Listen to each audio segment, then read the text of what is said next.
looking at this label, it says, who would have thought in this item it has 5 grams of sugar? This sugar and something here. But this is the key. I'm just using this as an example.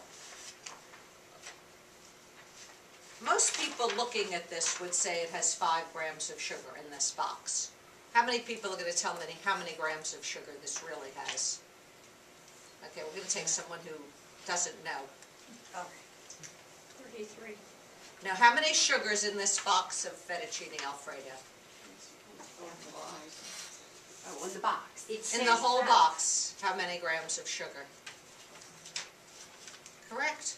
Should you be going by the number of servings? Exactly, exactly. But a serving feeds a bird. I mean, one Alfredo, it takes 2 for me to be happy. You need So a different. small. It's not so small. It is carbohydrates. It would be 33 and 33, 66, and half of that, 15, 76, 80. If you ate this whole thing, it's between 5 and 6 pieces of bread. Oh, so that must be the big box, then, not the single one. Really, because when you buy one dinner, isn't it for one person? It depends which one you buy. Oh, okay, I never buy this kind. Oh, okay. So, Isn't this broken out? It does say per serving. correct. This is per serving. But how many servings in this box? 2.5. Okay, so I had someone come in last week and she said, her daughter is having some problems. All she does is drink Odwalla juice. What? Her daughter is having some problems with her weight. All she does is drink, quote, Odwalla juice. It's an organic thing you get at various stores. And so it has like 30 grams of sugar, but it's 2.5 servings.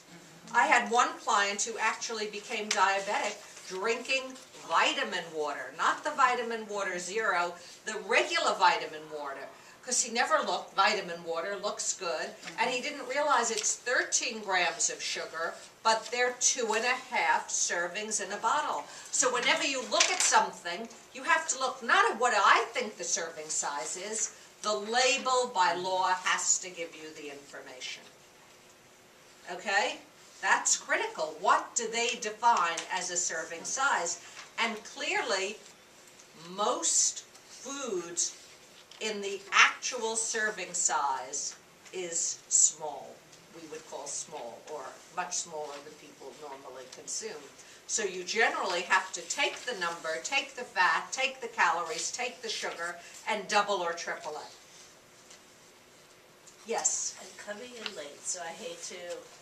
My daughter has PCOS and watches the types of sugar, and she watches her carbohydrates. She eats very much like a diabetic. She's been told by her doctor she can have agave. I would disagree with that. Because it doesn't stimulate the I don't- insulin to be overly produced. It's not as Breaks bad, it. but I would eat no sugar if I had that. Nothing over 4 grams of sugar religiously. She's at pretty much zero in, like, she'll look at cereal boxes. You know, Does she there drink has to be orange zero juice? No, Good. no. If you keep it 4 or under, you're really in good shape. That's very hard to do. She has been using a little bit of agave, and she hasn't had a problem Okay. yet. She also exercises 5 Good. days a week. Okay. Good. Okay, so agave is not. It's not as bad, but I wouldn't use agave as sort of a free food. Okay, so now people are clear about the sugar carbs. Remember, sugar makes you hungrier. The other thing people often talk about is fat. You know, it's very hard to manage the grams of fat, meal by meal, this and that. What you have to do is say there are certain foods that are extremely high in fat. I can't go to a restaurant and have everything plain, because what's the point of going out? That's zero fun. What you want to do is avoid the very, very high fat foods, whereby then you'll have some flexibility in the rest. Deep fried, cream soups, cream sauces, processed foods, But my experience doing nutritional counseling, and I do have a fair number of male clients as well as women, that women tend to go towards sugar and carbohydrates, and men tend to go towards steak. You know, women don't say, I've gained weight, Janet, because I'm eating, you know, a 16-ounce porterhouse. It's just not, I mean, 1 in 100 maybe. Women gain weight because they need that comfort from the stress and obligations of their life and putting themselves last in the equation to get through another day. So if you don't indulge in processed meats, fried foods, very high-fat cheeses, the worst of the fats are taken out. So you don't have to go to a restaurant and say, I can't eat this, I can't do that, I can't do that, which ultimately makes people feel boxed in or on a diet, bored, I hate it, and then you break for the next thing. Okay? So now let's integrate this into how do I survive the holidays, because that's where we are. So there are two kinds of holiday parties. There's the 5 to 7 cocktail party, which I think is the hardest. Why?